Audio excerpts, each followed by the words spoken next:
is Brandy Peterson, and when I was in the 6th grade, my grandmother came over to my house, and she told me, Brandy, I read the Harry Potter series, and you would love it.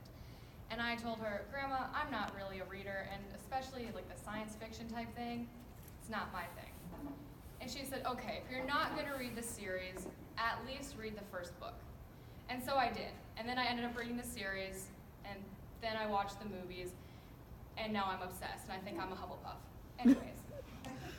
So now I'm here today trying to persuade you to do what my grandmother persuaded me to do.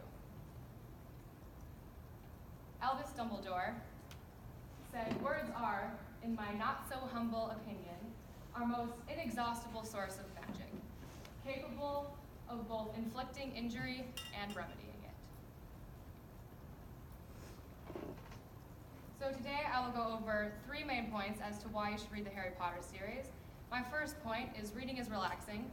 My second point is books are always there. And my third and final point is reading makes you smarter. Reading is relaxing. It lets you take a break from your everyday reality. College can be stressful, jobs can be stressful, families can be stressful, and when you put all those 3 together, it can make for a very stressful life, and you just need something to get away. The Harry Potter books can do that, because you get to put yourself in a magical world, and that's what the difference is between reading nonfiction versus fiction. By reading fiction, you put yourself into a fake world. Why read nonfiction when you're already trying to deal with your life, your real life, and then put yourself into someone else's real life? That's why I encourage Harry Potter, because it's magical and it's fiction. And you just get to get away for a while. Books are always there. They're easy to transport.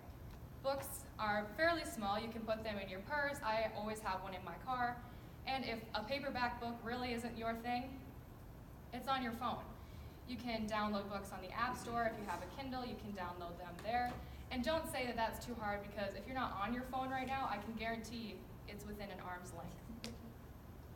And friends ditch you, the book is always there.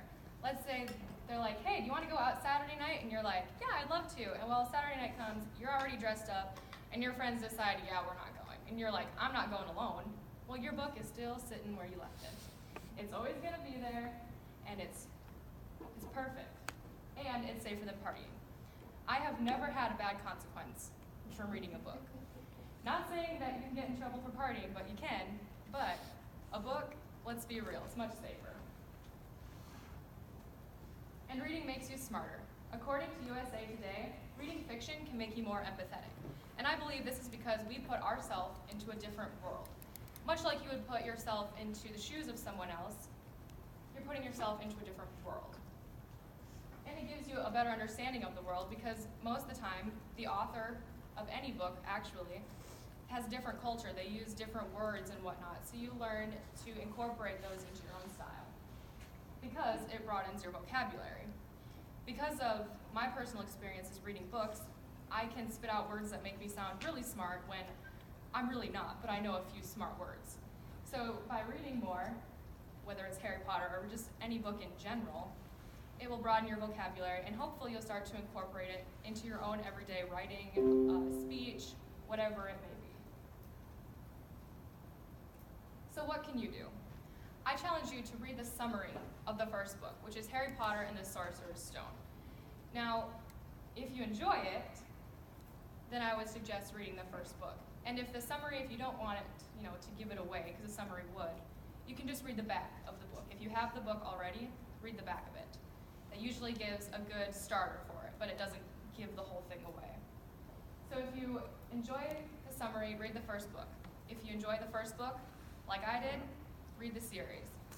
And if for some reason reading just totally is not your thing and you cannot fit it into your schedule, then you can settle for the movie. Watch The Sorcerer's Stone if reading just isn't your thing. But I would highly suggest reading it, because there's more details in the book. In conclusion, I gave you 3 main points as to why you should read the Harry Potter series. It's relaxing, books are always there for you, and reading makes you smarter. Try it for yourself if you don't believe